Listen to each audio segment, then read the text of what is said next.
Goodwill to the end zone. It's Robinson for the touchdown.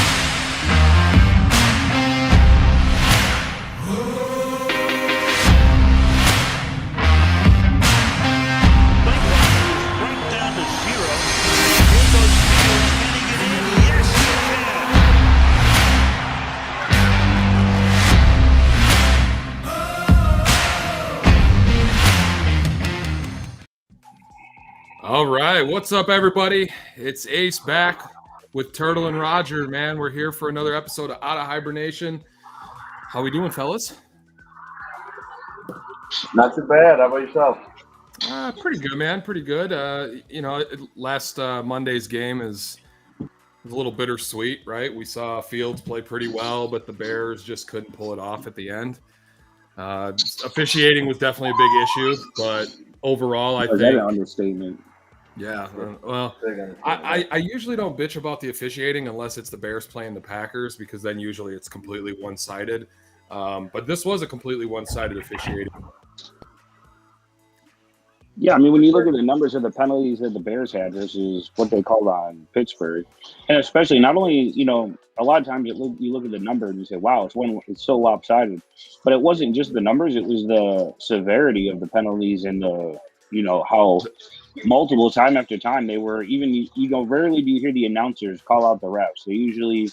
They toe that company line and they just kind of support the refs. Like, oh, yeah, you're going to call that every time, even though it's a wishy-washy call. You heard the announcers coming out saying, I just don't understand why they're why they're making the calls they're making tonight. Right.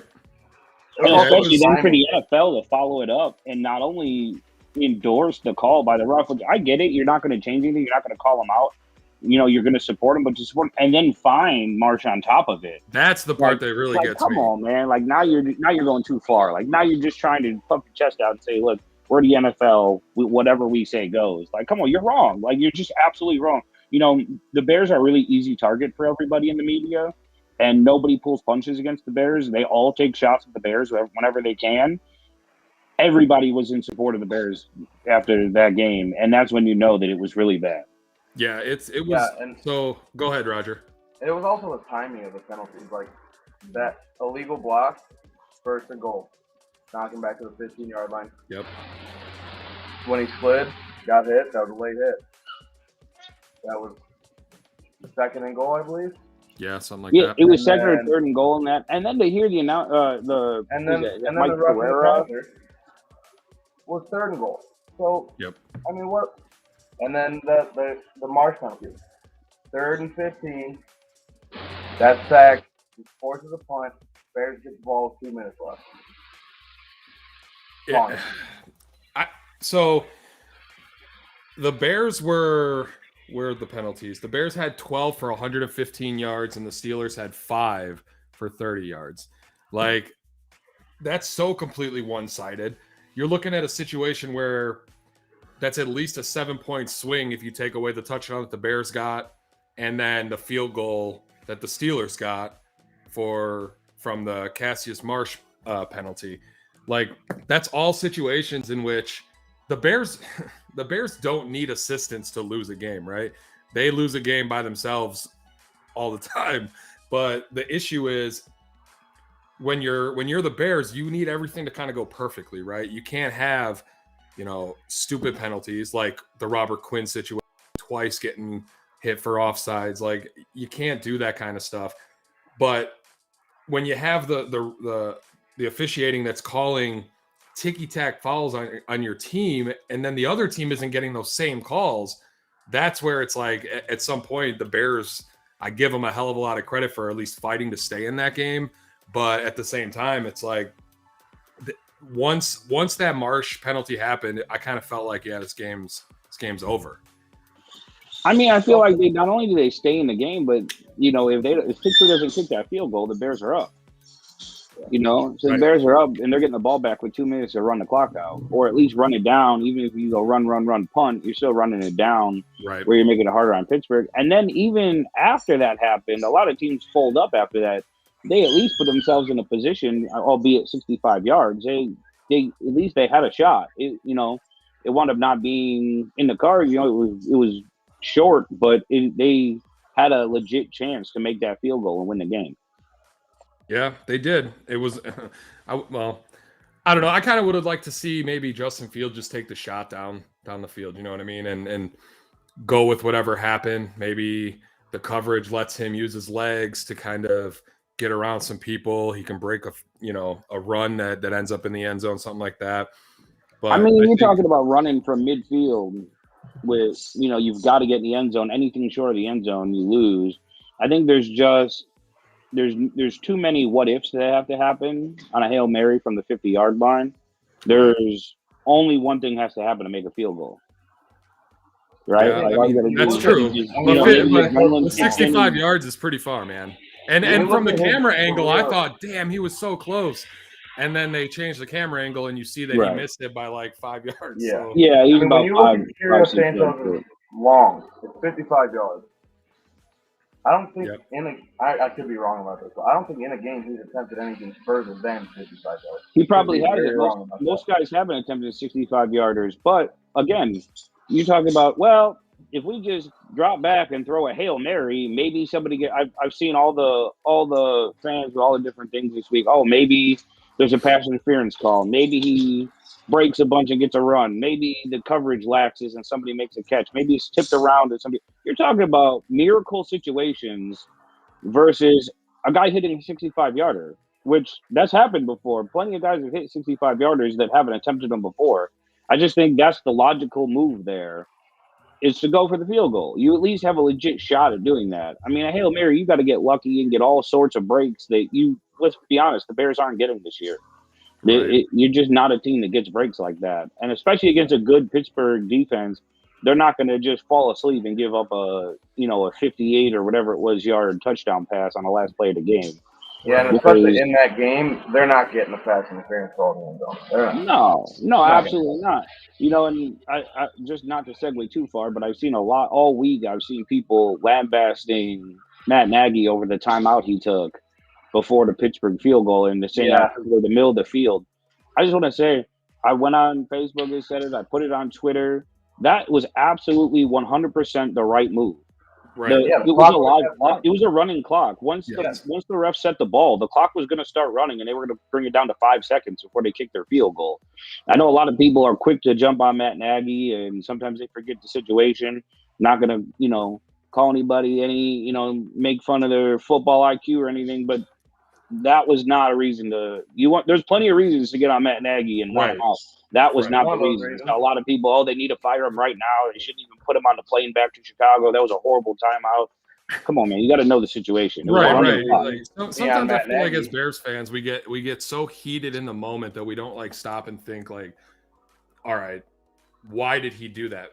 You're right, 100%. I don't know where the confusion got of why he called the timeout. It was pretty obvious that the only reason the clock stopped was so that they could spot the ball and see where the ball was supposed to be placed, and the timeout was necessary. Otherwise, you don't have that last little push from the Bears that even leads to the field goal. You know what I mean? And I think that when we I want to talk about this with everybody else when they join us.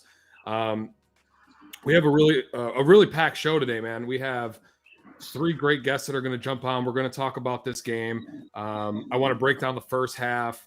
Then we'll talk a little bit about Justin Fields' development. We'll see where everybody feels about the second half, some predictions. And then, we talked about this at the beginning during the pre-show. When is it too early to set up your Christmas decorations, right? I lean one side. I know Turtle's on the other side. We'll talk about that before we jump off the show today. We got about 5 minutes before I bring everybody on. Roger, I know that I got Ryan Badgley coming on. That's why I had him in my head. Roger, I know that you're new with us, but what have you kind of felt about Justin Fields, the last, especially Monday night? How were your thoughts on him? Monday night, I mean, you've seen huge improvement, especially in the second half. You've seen you took a huge step forward Right. from Monday from the previous week. Like, you just seen he was more confident in his throws. He was being able to read defenses. He was making checks at the line of scrimmage. That was my biggest thing. He started making checks, and when he made those checks, it worked. Yep. I mean, obviously not every time, but it worked. And he looked more comfortable, right? Like, I feel like that first half, with all the penalties, it's hard for your team to get in a rhythm, right? But then the second half, I feel like he kind of knew that that's how the game was going to be called.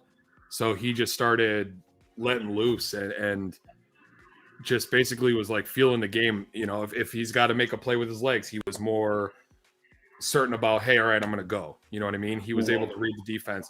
I like some of the shots that he took downfield. I think going forward, I think this was a big game for him. I hope that it continues to, progress in the right direction. Turtle, what about you? What do you think about Fields' performance from Monday? Man, sorry about that. I had to run. Baby Houdini tried to jump out of her car or baby seat.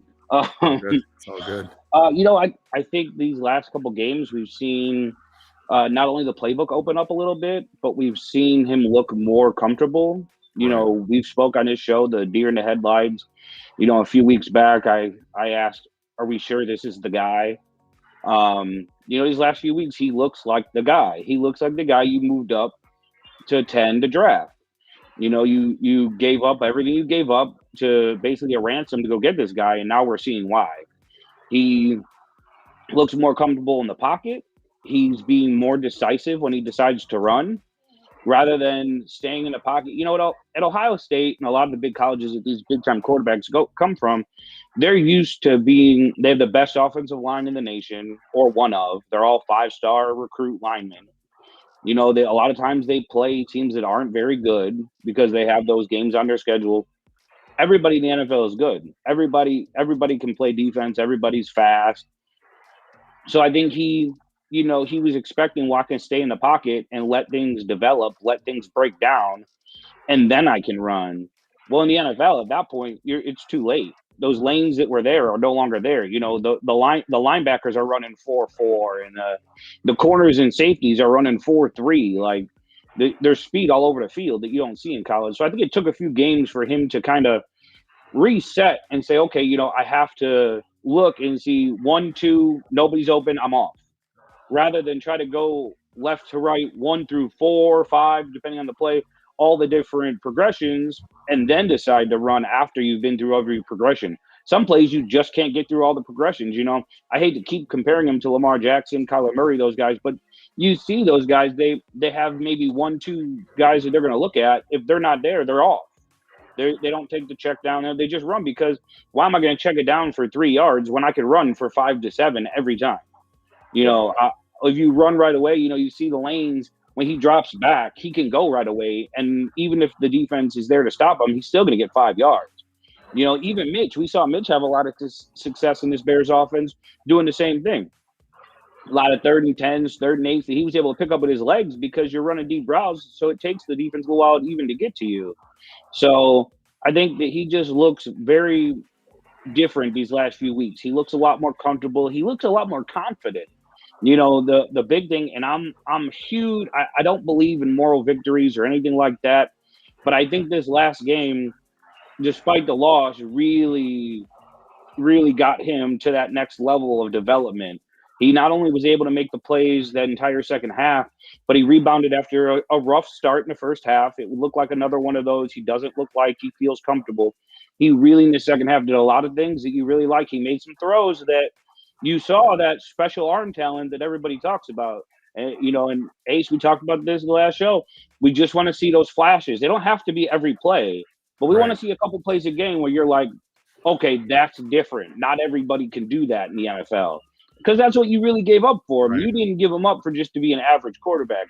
you gave up everything you gave up because you felt this guy's not only can't miss, but he's a franchise quarterback. He's a future top 5 quarterback in his league that I can't afford to not go get him. So we've seen those flashes, and then after everything that happened with the adversity, with the the penalties and everything like that, to go down and then move the ball again, albeit 65 yards, they move the ball to give themselves a shot at a game-winning field goal. It says a lot about his will to keep fighting no matter what.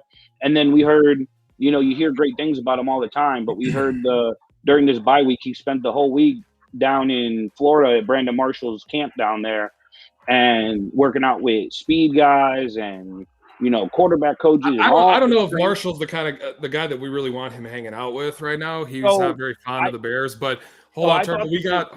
We got our guest jumping on real quick. I got a quick video, and then we'll bring everybody on.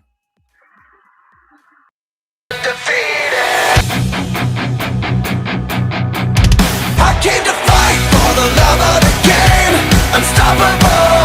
That's why I'm undefeated. Off the leash, out of the cage, an animal. That's why I'm undefeated. I know I can beat it. Won't give up, 'cause I believe it. Fight for the love of the game. Unstoppable. That's right. I'm undefeated. All right, we are back. The Bears bye-week bash is what I deemed this show. We're joined by a couple of great guests. We got Ryan Badgley from the Barroom Network, Dan Goodwill, and Corrie Walsh. Thank you guys for jumping on with me. I've spoke to a few of you. Ryan, this is the first time I've had the chance to, sit down and talk Bears with you. How you guys doing today? I'm doing good. I'm glad to be here. I appreciate you guys having me on. We missed scheduling conflicts last time, so I'm glad to be here this week, though. Yeah, I like that hat. That's a nice hat. Appreciate it. Corrie, how are you? I'm good. I'm happy to be talking Bears on the bye week. I wasn't sure what I was going to do today, so yeah, it's nice. Excited to talk to you guys. Yeah, when we don't get Bears, it's kind of like what do you do with your Sunday when the Bears aren't on? But it's nice to be able to jump on with some people and just talk a little bit about the season so far. The rundown that I kind of wanted to go through is we'll talk about Monday night, what you guys' thoughts of the game as a whole, first half breakdown, and then talk a little bit about Justin and his development so far, and then we'll hit on the second half, and then I want your guys' thoughts on when is it too early to put up Christmas decorations. Me and Turtle had this discussion before the show, and we're trying to gauge where everybody lands. So before we get too far off track, the Steelers and the Bears lost 29-27. Close game, score wise, it didn't feel like it was that close. The Bears put up 414 total yards. Steelers only had 280. But if you look at the penalties, the Bears had 12 for 115 yards, and Pittsburgh only had 5 for 30. So right there is kind of, in my opinion, where the Bears lost this game. Ryan, let's go to you first, man. What are your thoughts on how that game unfolded? Yeah, I mean, I'm probably one of the more vocal folks from the Barroom Network in regards to this team and the organization. While the officiating definitely played a hand in Monday night's game, the team had shot themselves in the foot numerous times already with, undisciplined penalties. I mean, you're in week, 9, 10 of a season, and you're still committing false start penalties. You still got veteran guys jumping off sides in critical situations. Those are things that, to me, hurt the team more than, maybe anything else. Now, obviously, in this situation, that's not the case. The penalty on Cassius Marsh is just absolute garbage. And the NFL, I mean, after what Chris Sims came out and said, what happened to him a number of years ago, clearly things are happening with the officials in the NFL, and they need to start to be investigated. And Monday night is no finer of a place to start, because Tony Corrente, to me, should be fired from the NFL from officiating go back to doing your day job, bud, which you're probably retired from, and just live the rest of your life in solitude, or hopefully it's just not in the Chicagoland area. Yeah, definitely. Dan, Justin had a pretty good stat line, 17 for 29, 291 yards, touchdown, interception. Why do you think that he struggled so much in the first half versus the second half? Because if you watch, he really kind of came out of his shell after halftime. Yeah, it seems like they opened it up. They just let him start playing, right? Doing some of the things that he's comfortable doing. Stop trying to force him to do things that he's not comfortable doing, quite frankly. Make him stay in the pocket, things like that. Getting him on some plays, running to the side and being able to bootleg a little bit, breaking the pocket, just taking off if he needs to, instead of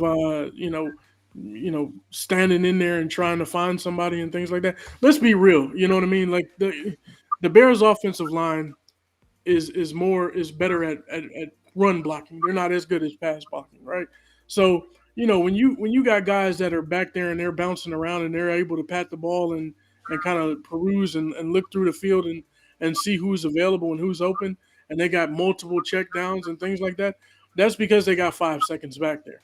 Right. Justin Fields doesn't have that. It's 2.5 seconds, and you got to make a decision whether throw the ball, throw it away, or get out of the pocket.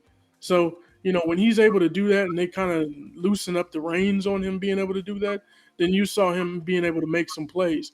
He can make plays throwing the ball. He can make plays running the ball, and more importantly, he can make plays when he breaks that pocket to throw or run the ball. Right. So you have a dual situation there that the defense has to prepare for. And if they're not prepared for it, they don't, anticipate his speed or his strength, then he can either run somebody over, he can get outside the pocket and things like that. So I think he was able to do those things a little bit more. In the second half, he was more comfortable, and it seemed like him. It seemed like this is what the quarterback that we have. It was clear Right. to see that. All right. And so Corey, I'm going to come to you next. Steelers had the time of possession won. They had the ball for 34 minutes. Bears only had it for 26. Where do you think the Bears lost that at? I know that the Steelers, it's still Big Ben, but he's definitely not who he used to be. They have a new weapon with Najee Harris. Where do you think, the Bears went wrong in trying to get the ball more in the during that game? Well, it's the same thing that's been happening for the past few games. The defense literally let the Steelers run all over us. That's basically what I think happened, and also, just like Dan was saying, in the second half, you saw that the offense developed into, how can we open fields up? And, when you have a solid run game, like we've had the past few games, you don't need those short slant routes. You don't need those hitch routes. You let the quarterback move the ball down the field. You open everything up. And I think that the combination of limiting Fields inside the pocket, not letting him, do things that he's comfortable with, I think that coupled with our completely anemic defensive line is basically where you saw that kind of lopsided time of possession, and it got a little bit better in the second half. I couldn't believe that I was watching a Monday Night Football game with the Bears and we had a chance to win it at the end. I was like, Yep. Wow, this is really refreshing. The second half, I think the Bears definitely came alive a little bit. Honestly, I think the refs completely decided that game. There's no other way to look at it when you look at the missed calls for us and the calls called against us. I think we were the better team in a lot of the situations. I think we outplayed the Steelers in a lot of downs, and I think those calls literally decided that game. But yeah, I think the defense.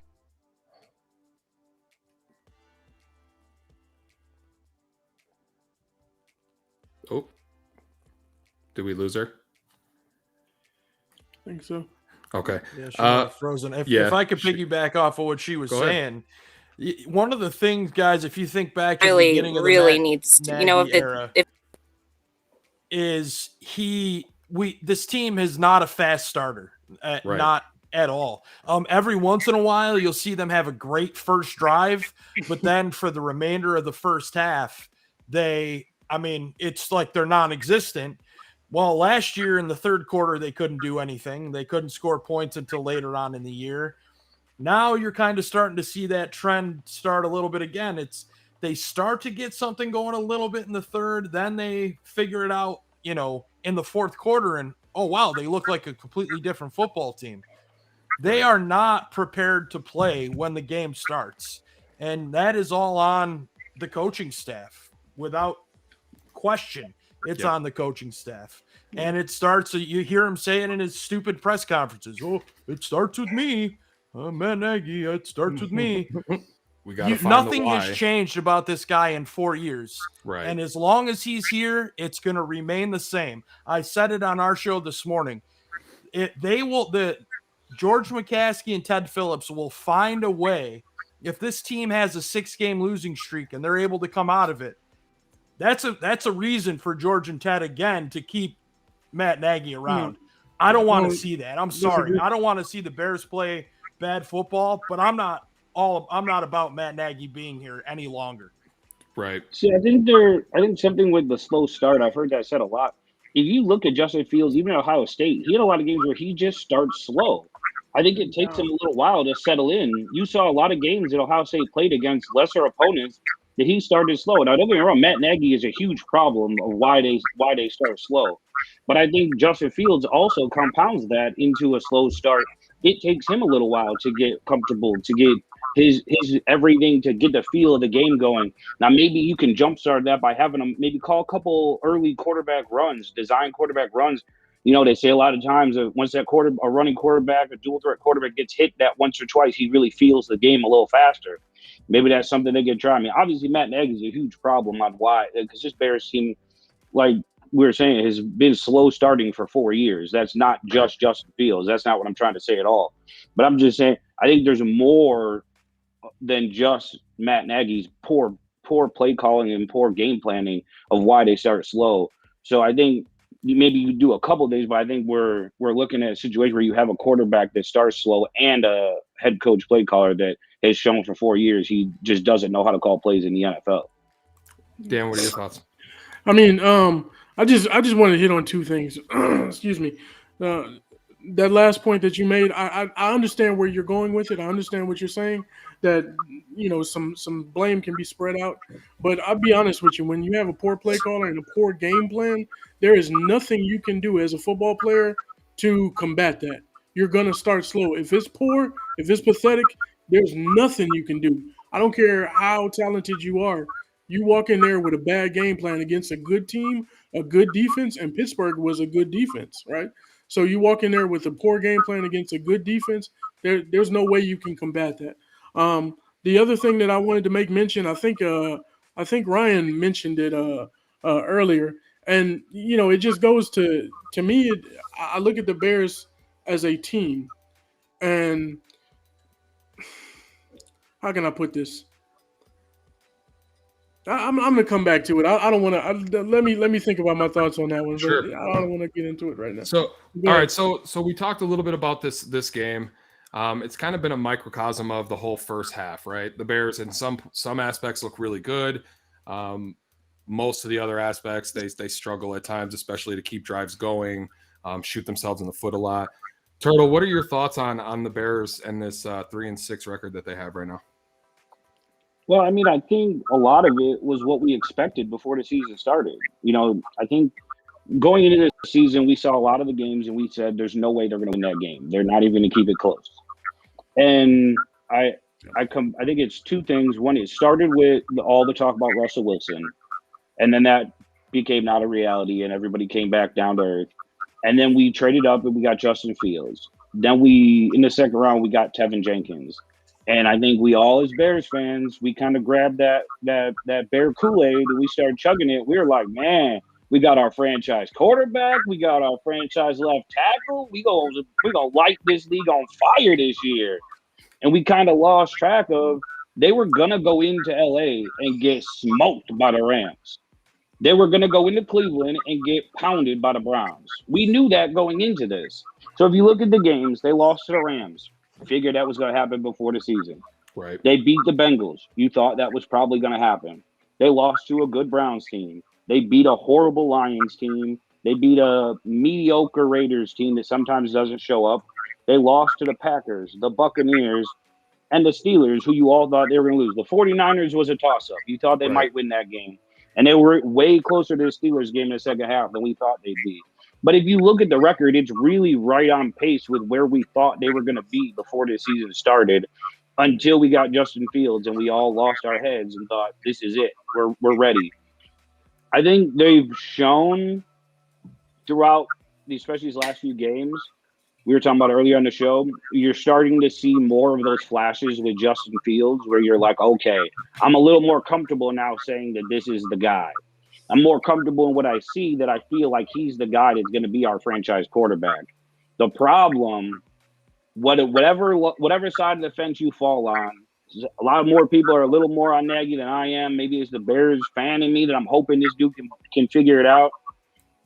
But whatever side you fall on, for 4 years, nothing's changed. Right. It's been the same. So at what point do you just cut ties and say, I don't see anything that you're going to do that's going to get us better? The problem I see going forward, I know this isn't the start of the season conversation, but so not get too far off track, if Fields keeps progressing week after week after week, there's no way this ownership is going to go, we got to get rid of Matt Nagy. We've gone out, we've had people on our show, people have come out in the media and said nobody in Hallis Hall is talking about getting rid of Matt Fields. We just seen the article talk about maybe they're already looking for replacements. But if Justin keeps getting better, I don't see there's any way that they make a change.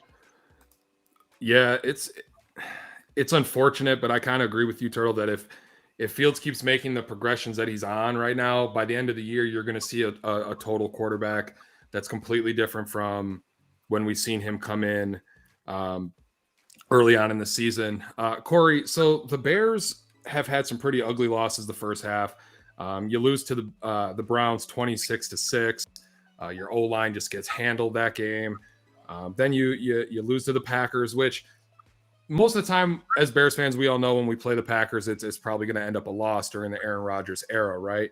But then you play the Buccaneers, and that game was over before the first quarter was over.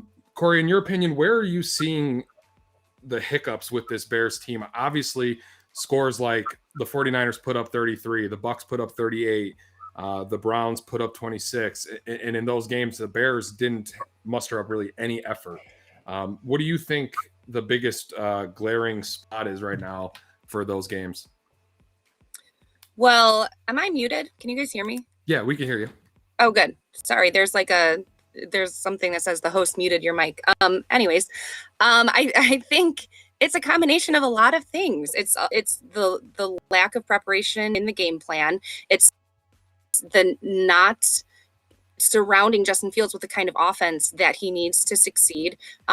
It's the horrible downturn that our defense has made. And when you have a combination of those things, you see that kind of lopsided possession that we were talking about, where our defense is getting completely gassed. You know, I know that Desai came out and said, oh, we were prepared to play 60 minutes of a football game. Well, no, I'm sorry. If you're out there for, 3/4 of a game, you're going to get completely gassed, and you're going to see what happened in like the Bucs game and the Packers game. When your offense can't stay on the field, your defense is going to get slammed. You see it time and time and again.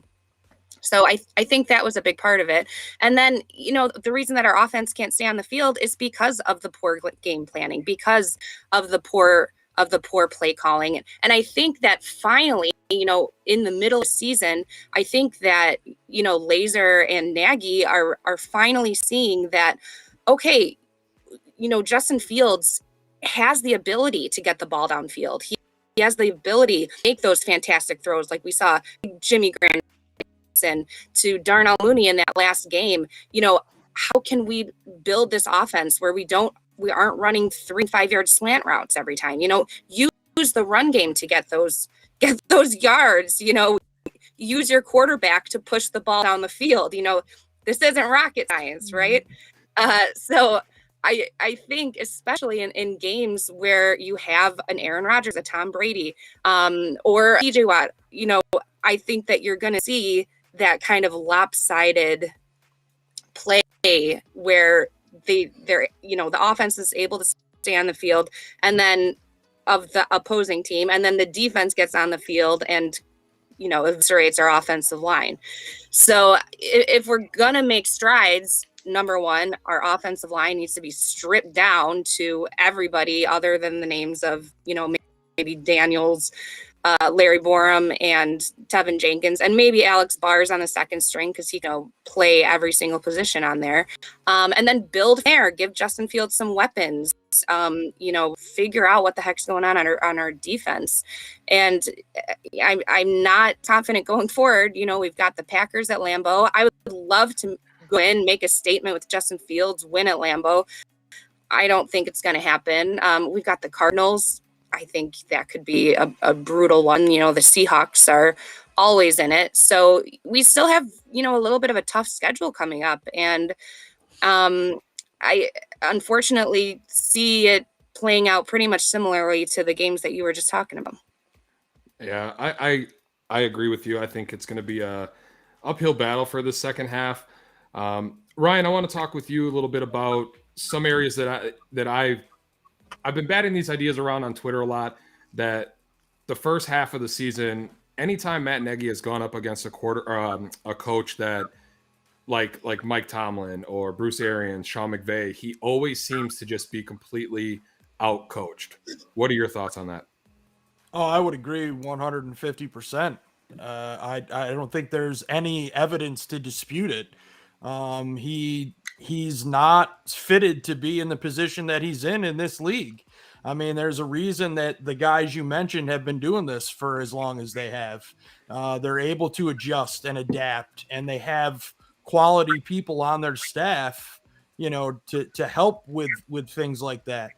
They have the right front office people in place. And no, I'm not saying Ryan Pace isn't the right guy. No, I'm just speaking in general terms, but there's the reason is he can't hold a candle to any one of them.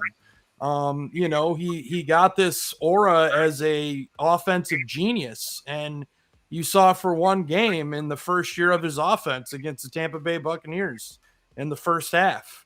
The one time they had a good first half performance under Matt Nagy was that game in 2018 against the Tampa Bay Bucs with a depleted secondary. Right. So, I think you're totally 100% accurate in your statements, Ace. Awesome. Dan, when we look, I want to kind of transition to that second half now. We look at some things that happened good in that Steelers game that I'm hoping transition to the second half. Cole Kmet, right? Everybody's been looking for some production out of the tight end spot. Monday night, he had 6 receptions for 87 yards, by far the best game he's played as a Bear.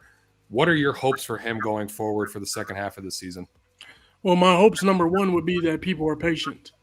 Tight end is a difficult position to play in the NFL. You got to block, you got to chip and then get out. You got to wiggle. There's a lot of things you got to do at the tight end position. And if you look at it historically in the NFL, it takes tight ends a little while to kind of get receiving and things like that, to get that all understood. Now, what the problem is that a lot of fans have been spoiled by wide receivers that are masquerading as tight ends.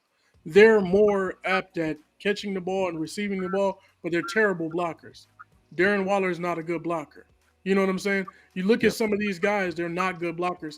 George Kittle is good and he receives, but when he came out of college, everybody knew him as being a blocker, not a receiver. You see what I'm saying? So in the NFL, you've gotten a lot of guys who are wide receivers. They just happen to grow very, very big, and they transition to tight ends. So everybody's expecting Cole Kmet to just pick up the ball and start rolling. Just go back and compare his stats compared to some other people, and you'll see that it's not that far off. He's making strides. He's improving, and that's one thing that I like from him. He's an excellent blocker. He built upon that this year. He's become even more proficient at it. Blocked a nice block in last game on the run to the left side the other day on Monday night. So you see the strides being made, and then you see the rapport that he has with Justin Fields. I know it's a clip that's been going around and it's been tweeted several times recently, but where they're talking about, hey, let's build on this, let's build on this, you know, and Yep. and that's what you like to see. You like to see improvement. As long as I'm seeing that from Cole Kmet, I think you'll be fine. Other things that I look for in the second half of this season to take off, the run game. Now, there's been a lot of you know dialect that's been brought towards the offensive line, and I get it. I get why, because you want to protect that money that's sitting back there, right? Justin Fields is money. He's the most valuable player on the Bears team. He is the future, and you want to protect that. But the run game also protects the quarterback. When you don't have a run game, and when you're known as Matt Nagy as a person who's not going to lean upon the run game, then the defensive coordinators from other teams will pin their ears back and run and run and run at your quarterback. And that puts pressure on an offensive line, number one, that is young. Number two, they had some injuries on it, right? So while you have a young offensive line, you think about Mustafa and you think about Daniels. Daniels is 23 years old. You know what I mean? He's getting his man body now. Let's be honest about it, right? So, there's some work to be done on the offensive line. I don't think they're as bad as people say. I think they're moving in the right direction. They're better at run blocking than they are at pass blocking. So lean upon the run game, and we can see it. It's evident. There's no denying it. Nobody can come to me and say, no, they're bad at run blocking, because every single running back that we've had has produced behind this offensive line, Yep. from Khalil Herbert to Damian Williams to David Montgomery. Right, all three of them have had excellent games whenever they've been given the rock. So that lets me know that there's some good up front there. Now, what you need to do is work on that. If you lean upon the run game, it'll take some pressure off.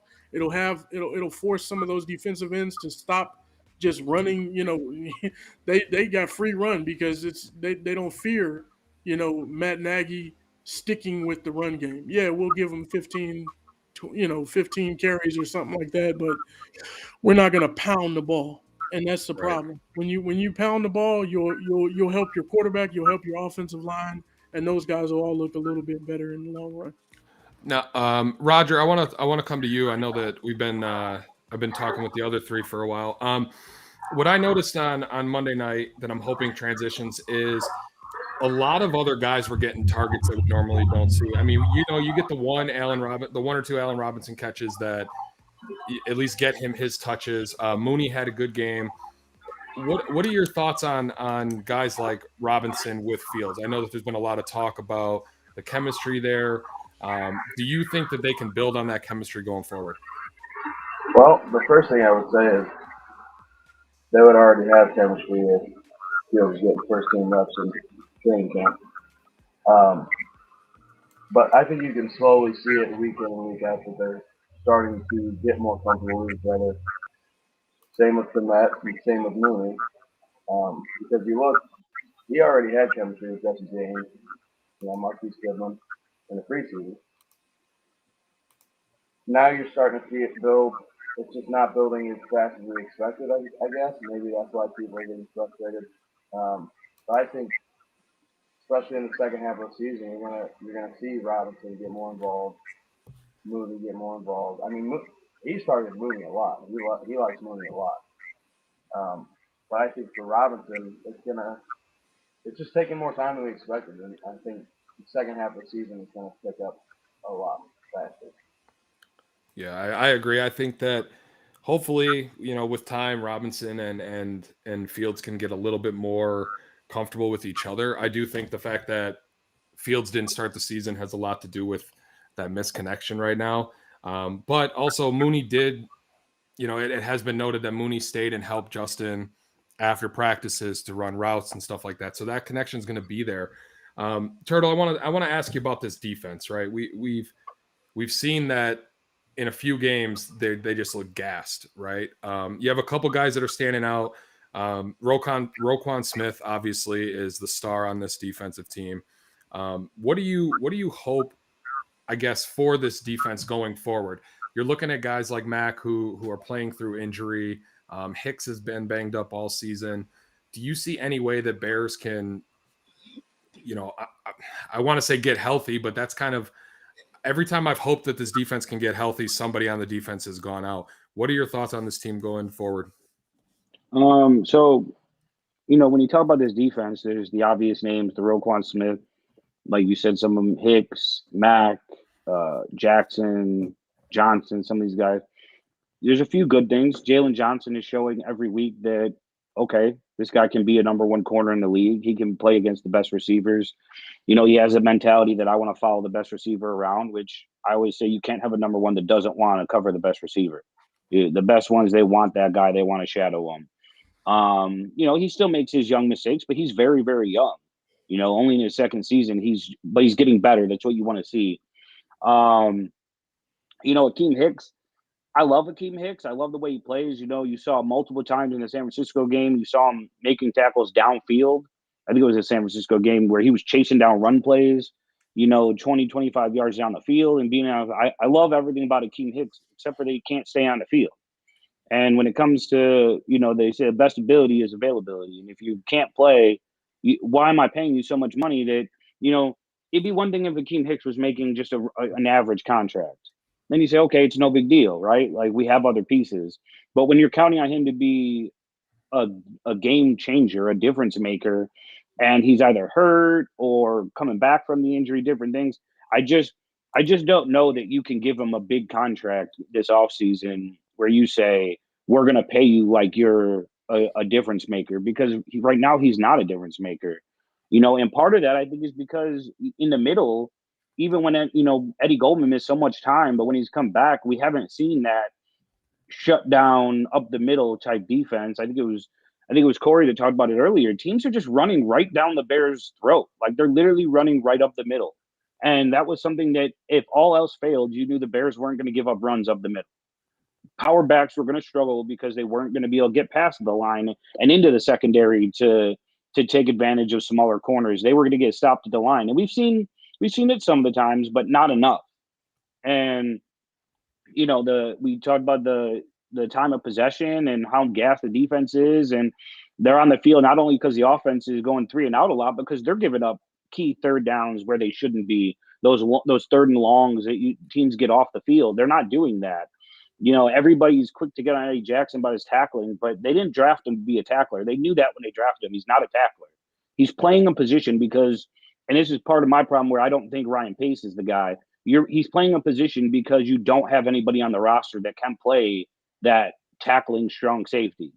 Adrian Amos left, whatever you have, people have different opinions on that. They have not had a tackler at strong safety since he's left. So if you let a guy like that leave, you have to replace him with somebody.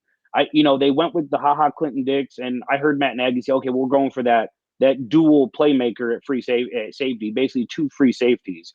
That's great, but it doesn't help you in the run game at all. And teams can run, teams can do things. It doesn't help you when your corners give up, whether it's Vildor or some of these other guys that have, not really played where you need them to play this year. You're hoping the safeties can make the tackle after that, after the coverage breaks down. And when you don't have a tackler back there, that's when you see these long plays go. And when they go for 8, 10, 12, 20 yards, that changes a whole drive. So I think there's a lot of problems in the secondary. They have to address a downhill in the box safety.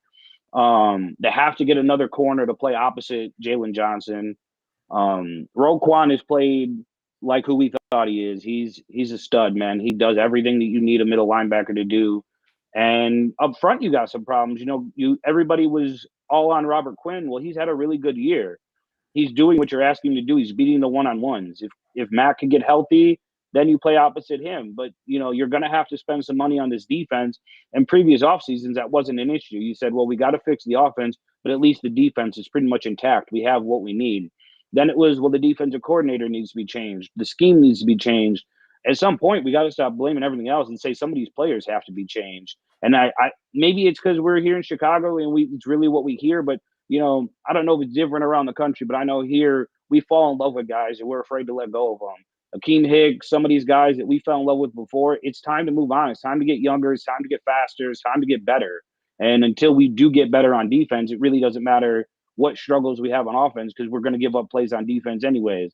And now you can't just say, well, we only have to fix the offense because this defense is blatantly obvious that we have to make wholesale changes to this defense. Right. I mean, there are a lot of issues, I think, in the offseason that are going to have to be addressed. Depending on where they finish this season, coaching, obviously, general manager might be a situation where the Bears look to move on. Also, I don't see how you move on from one but not the other at this point. Ryan Pace has had 7 years to try to build this, and for all the success he's had in later rounds, his first 2-3 round, 1, 2, 3, they've all been misses most of the time, and the second half of the season is lining up to be a pretty interesting one. Some difficult games. They play the Ravens, then the Lions on Thanksgiving, Cardinals, Packers, the Vikings twice, Seattle, and the Giants. Corey, I'm going to come to you first. What are your predictions for the second half of the season? They have 8 games. Where do you see them finishing the second half? Well, probably 4-4, a loss to the Ravens, the Packers, the Cardinals, and the Seahawks, and then a win against the Lions, probably the Giants, hopefully the Vikings. I'm missing that last one. But my point is, we're probably going to end up exactly as we always have been the past few years, which is middle of the road. Whatever it'll be probably 7-9 this year. It's the epitome of mediocrity is what we've been suffering, these under the Ryan Pace and Matt Nagy era in Chicago. And I think the Cardinals game could be pretty brutal. I think the Packers game be pretty brutal. Completely looking forward to that. But, I think that Ryan was talking about it earlier. I don't ever want my Bears to lose, and I never want them to play poorly. But if that means if we have to, go through that and withstand horrible play and horrible losses, I do hope that will eventually transpire to a new GM, whether, I don't know, the rumors are that they might kick Pace up to be president of football operations. I think that it's a great idea to take that side out of Ted Phillips' hands. I don't know if I want Ryan Pace in that position. But my point being, a total ruining of the second half of the season could be the final catalyst to create the change that they need. I don't want to see Matt Nagy here next year. I think that ownership is fed up just enough that there's no saving him. I think Ryan Pace is a big toss up. And I think that the last half of the season is definitely a deciding factor. But I think despite Justin Fields' coaches, he's going to keep progressing because that's the kind of player and person he is. It doesn't matter what kind of coaching he has. You are still going to see him progress this year because he's crazy intelligent. He has unnatural abilities almost. You saw them in the past couple of games, when he made that rushing touchdown a couple of games ago, the passes that he made in the Steelers game up, like Dan said, that was a solid defense that he was, he bailed on his reads a little bit too early, but that's because his offensive line was collapsing, getting smarter. We're seeing this development every single week. There's a difference between seeing a quarterback progress and assuming it was all about his coaches and having coaches that are smarter enough to build an offense around him. And we don't have that and that's what we need going forward. He's going to keep progressing as a quarterback, but we need to give him weapons and we need to give him protection. And I don't have the confidence in Nagy or Pace to provide either of those things for him. Absolutely. Dan, what are your thoughts about this second half of the season? The second half of the season, it's about the development of Justin Fields. And it's also about what do we have with Deshaun Desai. I'm gonna just put something out there. The last game, I put that loss squarely on Sean Desai's shoulders. And the reason for it is with the last drive where they drove down and were able to get that field goal, secure the field goal for the victory. you're playing off of the wide receivers. You got to know who you're playing. Sean Desai, are you looking at scouting reports or not? Because Ben Roethlisberger cannot throw the ball 20 yards down the field anymore. That's a fact. It's a proven fact. He cannot do it. He averages 4.6 yards per completion. That is second to last in the league. The only quarterback that throws the ball shorter than him is Jared Goff at 3.7. So you know he can't throw the ball over your head, and if he does try to, it's probably going to be picked off. So how does he develop as a defensive play caller, getting his guys set up in the system, demanding better play, demanding and putting guys in better positions to win. That's something that I'm looking for with Sean Desai. Other than that, he can get out of here too. I'm just going to be honest with you. He's been I mean, it is what it is. Nagy is a sinking ship. We've talked about this on the Bears on our podcast, Three Kings of the Midway. He's a sinking ship. Nobody would accept that job as defensive coordinator. That's why you have Deshaun Desai in there. Once he's gone, then we'll see what happens with the defense and things like that. There are some holes that do need to be plugged, and I agree with many of your takes on that. Some of our guys that are getting long in the tooth, Danny Trevathan, Akeem Hicks, they're going to be gone. But you got guys that can step in and fill in. You draft somebody else for depth at that point. Bilal Nichols is coming on strong, so he'll be fine. He can fill that void that Akeem Hicks is going to leave. And then, of course, like I said, it's Justin Fields' development. Will you still allow him to develop? Because that's what I feel like Nagy hindered him from doing the first several games of the season, right? You hindered him from being able to develop. And now it's time to let the kid develop, let him do what he does, let him make the mistakes. They're going to happen. Let's just be real about it, right? And let this team kind of develop and come to an understanding of who they are as individuals. And then you'll see them making some better plays. I think the Bears will go maybe 5-3 over these next 8 games. With one of them being a toss-up. One of them I feel like they can win. I think they can win the game against Baltimore. I think they can beat the Packers as well. So you have some games in there. I think we beat the Packers before, but once again, and I don't blame the referees because, I believe that teams should be able to overcome what a referee does or an officiating crew does, right, in a game. That's your goal. But the Bears are not good enough to overcome that.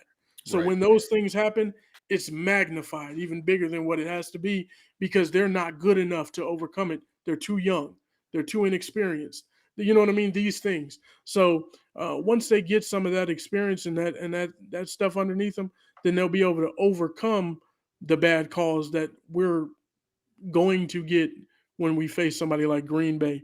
One last thing that I just wanted to touch on, and Corey made mention of it. I think someone else did. I think Ryan maybe made mention of it too. But falling in love with players, Bears fans, man, please don't do it. Don't fall in love with these guys. Be in love with the Bears. With the Bears. You know what I mean? Don't be in love with the players. These guys come and go. They age just like you and I. You know what I mean? So they're not going to be at the top of their category every year after year. They're going to have ups and downs. And she mentioned the epitome of mediocrity. I've been saying that for a long time.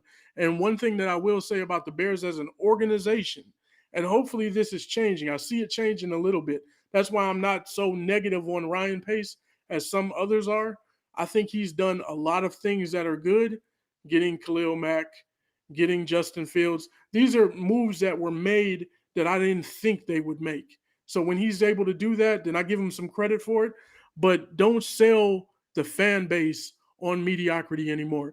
We've been sold a bill of goods. Like we've been sold this mediocrity. We've embraced it as a fan base. And right now it's time to say, hey, we got a top-notch quarterback. We got skill position players who have talent. Now it's time to fill in the rest of the gaps, like you see the Rams doing, like you see Tampa Bay doing, like you see these other franchises doing that are winning, starting to be winning franchises. They were losing franchises as well, right? So it can be turned around. But the Bears the fan base has to stay on the organization and demand better, and that's what I want people to do. Absolutely. Ryan, 8 games left. What are your predictions? I mean, I'm step for step with Dan, and I'm not really surprised by that at all. Because I mean, Dan and I have been on some other shows together, and then following those guys. I mean, pretty much, I'm step for step with Dan. You know, the Sean Desai thing, I didn't understand it myself, Dan. And I sit here each week questioning that, especially with a guy like Jalen Johnson, who yes, okay, did he have a bad game a few weeks ago? He did. But look who it was against. Mike Evans, for crying out loud. That happens to some of the top corners in the league all the time. You know, this guy has been locked down from the get-go. And while Vildor has struggled, and I admitted it last week on the show, I was pushing Kindle Vildor to be the number 2 because I didn't see anybody else here, including Desmond Trufant when he was here, that should be there. And man, he just hasn't held up to expectations that I had, some others had. And that's frustrating. I am not as confident in this team in the second half of the season. We don't play well and haven't in the last 3 head coaches out of a bye week. So I fully expect us to come out and lay a big, gigantic egg against the Ravens. Maybe we'll get some garbage time points. Do I think we can beat the Lions on Thanksgiving? I do. But stranger things have happened. So I don't think any of these games is a guarantee in the second half. On our show just before this show, in the next 4 games, I said 0-4. But to wind out the season, you know, I could see them maybe winning 3 to 4 games. I think the fucking Packers. Oh, excuse me. I don't know if I can. That's all right. I apologize. That's all right. You can. I think the Packers boat race us. Okay. Well, especially when you follow that with the Packer. Yeah. Yeah, the Packers boat race us at Lambeau. I think they are not content on what happened the first time they played us, and it seems like in the last couple seasons, that first game we've played them tough, and then the second game they just whooped up on us. Even, I mean, I remember in the Fox era, not Jordan Love, Brett Hundley beat us at Soldier Field, for crying out loud, guys. Like, so. I mean, the mediocrity just continues. I'm to the point where I'm not even spending money on Bears gear. You know, I've got my family asking what I want for Christmas. I'm on the Bulls train. Yeah. I'm all about what's happening with my Chicago Bulls. Zach LaVine, DeMar DeRozan. It's not going to work. Oh, come on, please. Look at them playing together. That's right. That's another topic for another show, and we definitely would love to have you on for that one. Our previous show nailed that call a year ago. Yep. All right, before we go, I got one more topic. This one was kind of a divisive argument before we got on the show today. Corey, I'll start with you. When is it too early to put up Christmas decorations? I should preface this with telling you guys that I'm a Christmas freak. And my husband and I would be on complete opposite sides of the spectrum in terms of this argument. So I have officially already started putting up Christmas. And I think that it depends on, it's like a slide.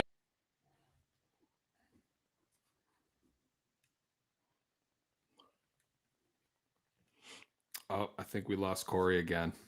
It's just because they know she was on the wrong side of the argument. No. So Dan, what about you? Where do we think before or after Thanksgiving? Is it before or after you said? It depends on where you live. I'm gonna put it like that. If you live next to me, wait. If you don't live by me, I don't care what you do. You know what I mean? But if you live next to me, I don't want to see the lights at, you know.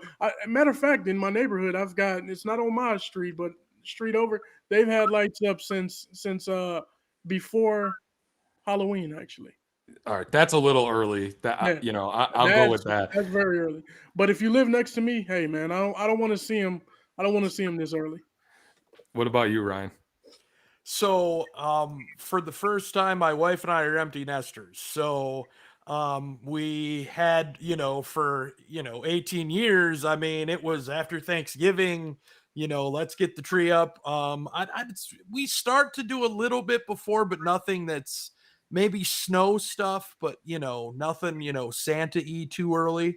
And then usually after Thanksgiving, we're all gung-ho. So this year, I mean, on the holidays, man, we've been slacking not having a child home. I mean, Halloween, we didn't do anything. And normally, we have like this thing you put in the window and it puts stuff on it. And we have one for Christmas. I mean, we're going out for Thanksgiving. I mean, so we're kind of, really not having a child home. We've gotten a little lazy. Roger, what about you, man? Before or after Thanksgiving? I think before Thanksgiving is way too early. I don't know. I like Christmas, but I think before Thanksgiving you just gotta celebrate and decorate for Thanksgiving. Whatever. Turtle, what about you? I already know where you fall on this, Turtle. You and I argued about this before. I mean, come on. There's a whole holiday in between. And like, if it was a holiday that nobody cares about, I can see. But first off, Thanksgiving, you get all the great food and everything. Like, and it's easy to transition from Halloween with pumpkins to Thanksgiving with pumpkins. Like, they run right into each other for a reason. If you want to decorate for Thanksgiving. I will say this though: the city of Chicago lights their tree November 19th. I guess November 20th would be the official day if somebody had to get the itch to do it before Thanksgiving that you could decorate for Christmas. Because if the city of Chicago can light their tree on the 19th, then it's like a shoot the cannon off saying, okay, it's official. You can decorate for Christmas now. But anything before then, get out of here. No, when has the city of Chicago ever made like a good decision? So I'm sorry. But if you got to use something as a measuring stick, I'd say after Thanksgiving. No, I'd say the day after Thanksgiving, even the night of. You have Thanksgiving dinner. That night you want to decorate for Christmas, cool. But come on, before that, get out of here. Not yet. I don't need to see all that crap. So I'm a big time Christmas guy. I love Christmas. I love doing gifts and everything. I got 2 kids. I got a 15-year-old and a 7-year-old. So like Christmas is big in our house. My wife she made me, I had to promise that I wouldn't put anything up until the 14th this month. I wanted to go on the 1st. I wanted to start putting my stuff up. I live in Wisconsin, so this weather's changing all the time. So I wanted to get out there, put up my Christmas stuff. I'm not going to turn it on just yet, but get it up. I put my tree up tonight, and I don't know, something nice and warm and cozy about a nice lit Christmas tree. And, I'll still do the 24th, I think Thanksgiving is on this year. I'll still celebrate Thanksgiving, but it's like the 1st to the 23rd is Christmas. And then the 24th, and then on until Christmas is Christmas. So, but I want to thank you guys all for jumping on with me, and Turtle and Roger. Corrie, why don't you let everybody know where they can find you? Yeah, I'm on Twitter. I'm at BDR Corrie for Bear Down Report, and I'm on there all the time. And Dan? Of course, you can see me at Dan Goodwill III on Twitter. You can also check out the Three Kings of the Midway podcast. We do a podcast once a week. We just had one release, Saturday, I think it was. We'll do another one on Thursday, probably releasing on Friday. And that's at Three Kings of the Midway, at Three Kings Midway _ So _ Midway, excuse me. Yeah, definitely. So check us out. We try to give real and raw takes. And one last thing, one parting shot I just had for Nagy. For anybody who's still on the Nagy bandwagon, 2019, 4-game losing streak. 2020, 6-game losing streak. 2021, we're now on a 4-game losing streak again. Does it continue to get worse? Does it go to 8 games? I mean, that's the trend, right? 4, 6, 8. Yep. Just saying. And Ryan, why don't you let everybody know where they can find you? Great stuff, Dan. I'm totally, oh my God. Yep. Step for step again. So yeah, at Ryan Badgley 40 on Twitter. You can also follow at Barfly Tailgate or at Barroom Network, and you'll see everything we're doing. We have like over 30 shows now, everything from, science fiction to movies to video games to Bears, Bulls, Blackhawks, Cubs, White Sox, you name it. You can find it all. Betting, couple betting shows. I mean, we're just growing exponentially, which is awesome. So please give us a follow and check out everything we're doing. And thank you so much, guys, for having me on. Happy to jump on and, kick it with everybody. Yeah, I thank you guys very much for jumping on. Look forward to having you guys join us. Maybe, Ryan, we can have that Bulls conversation on another show. Sounds great, man. Thanks, guys. Appreciate it. Thank you. Thanks, guys. Thanks, guys. All right. That was a nice packed show, huh? Everybody. Yeah, it was a really good show. And everybody when, got some- for the record, I will say that's how I feel about decorations, but I don't get a say in my house. The Christmas tree is partially put up already as we speak. So yeah, it's I mean, I can't argue. I'm the same way. I don't know. I when I was younger, man, my parents, my dad always did Christmas the right way. Bled over into me, and now that I have kids, it's my kids are always super excited, and everybody's in a good mood for the most part. But I love Christmas, so I'm eager to put up my stuff as soon as I can. yeah, I mean, and I have a feeling like I'm like my stance on it might change. I got a 4-month-old now. Mia's 12, so she's kind of on the other end of it. But with the 4-month-old and my niece is just about 8 months old, so with two such young children, I think as the years go on, we're gonna start decorating earlier and earlier, and we might get to a point here in the next 2 to 3 years where we're just kind of decorated year round. But it's a fun time regardless when you decorate the whole Christmas season, especially with children. It definitely is a good feeling and nice, especially in all the crap that goes on in this world. It's nice to kind of have that few month period of the year where you can just kind of lose yourself in the Christmas spirit. Right. Now, yeah, me and my fiance are moving into our first house together next week probably, and nice. she's a big Christmas nut, so that'll Get be that tree that'll up. be That should be the first thing you guys bring in. The tree, put the tree up, and then you put all the furniture around the tree so that the feng shui is all proper. Decorate around the Christmas tree. So I wanted to get our guests, perspective first on the second half. I know we're kind of over on our time. We usually like to keep this show to an hour, but I do want to backtrack for a sec on these last 8 games. Jump off. Roger, what are your thoughts on these last 8 games for theirs? Where do you think they're going to end up? Well, one thing I would like to say I didn't get to say earlier about the offensive line. I think Jason Peters was a very great signing, but not necessarily for his play. He's going to be able to teach Kevin Jenkins and Larry Bourne so much. And I think that alone, them being young, being able to follow Jason Peters is going to be huge. So I expect to see them play extremely well in the second half. As for the second half, I'm sitting anywhere from 3-5 to 5-3. I don't expect, 6-2 or 7-1. I'm probably leaning more towards 3-5. But I just hope they start letting Justin Fields swing it. That's really what I hope so too, man. Like, I just think if you have any hope of this season going better than it has started, I think Fields needs to be just let loose. You're going to live with the bad plays. You're going to have to rise with the good plays. That's my thought. These last 8 games, unfortunately, I think they're lucky if they pull 3 of them out. I don't see them. I think Baltimore will be a close game, but I don't think every time Nagy's played against a coach that's better than him, he's been outmatched. Harbaugh's a good coach, and he makes mistakes at times, but I think the lack of performance from that Baltimore team over the last couple of weeks, I think is going to be the worst thing that could happen to this Bears team going into Sunday. So I see the Bears losing that game.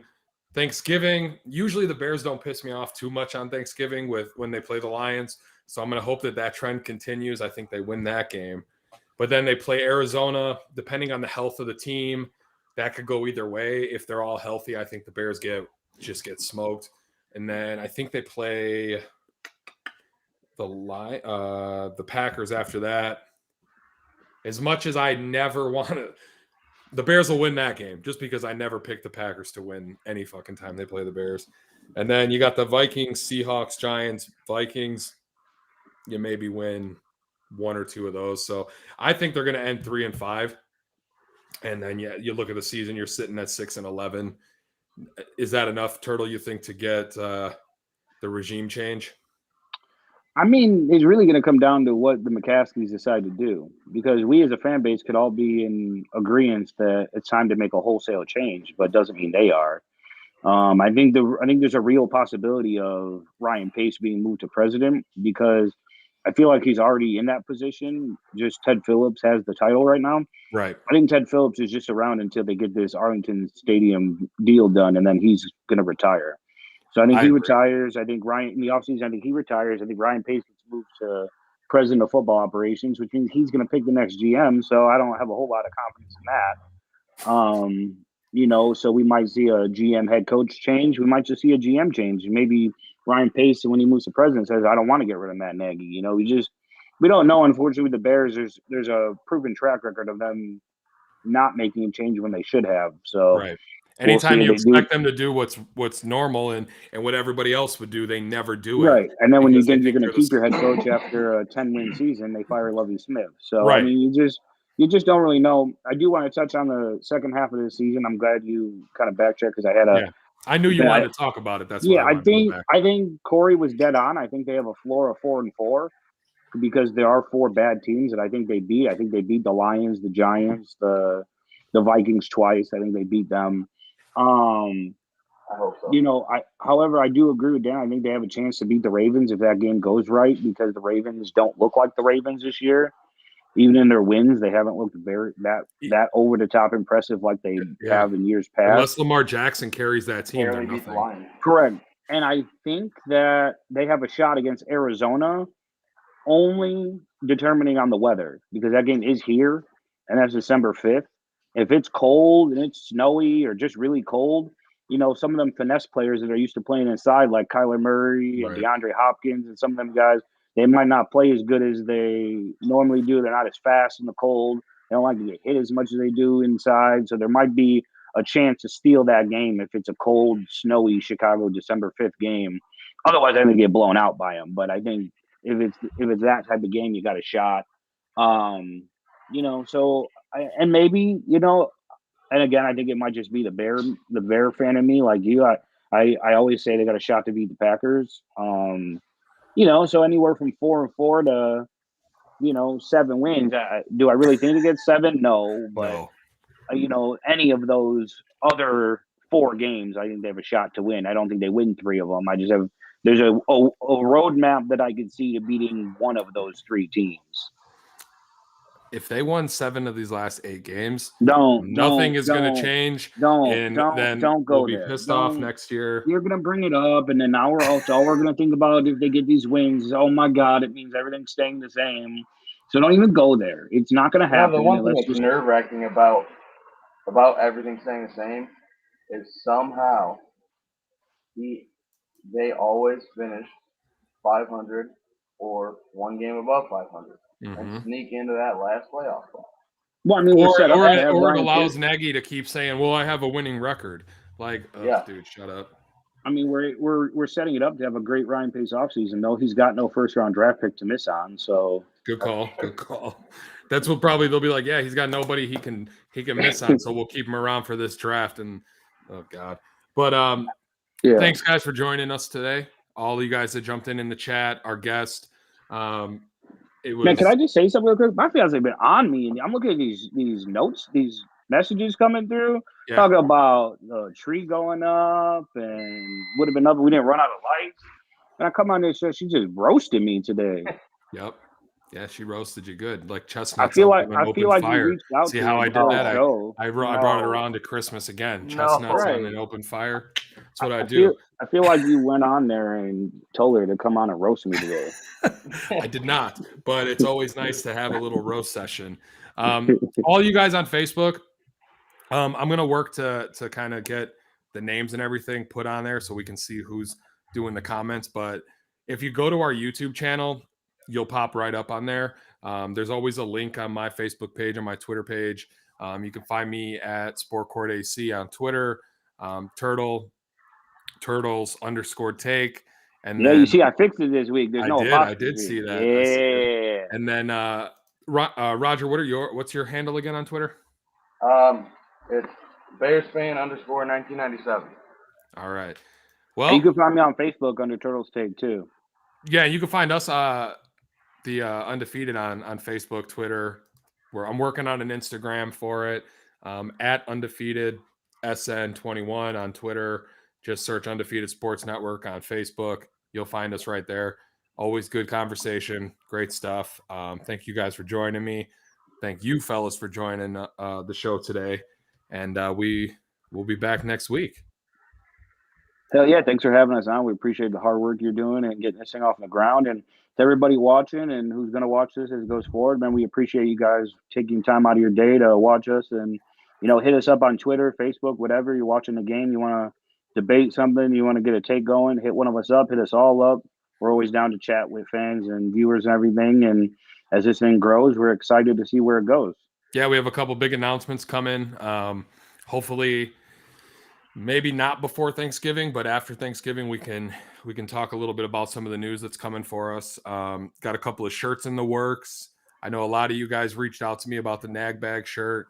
I have a few of those coming. We're going to give away about 5 of those shirts to some people on Twitter. And then we have our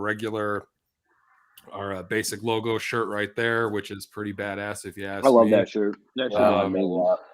Yeah, it's pretty badass, and you're welcome. I created the logo, so it's pretty sweet. But all right, fellas, I'll see you guys next week, and enjoy your Sunday without a headache from the Bears. I will try my best.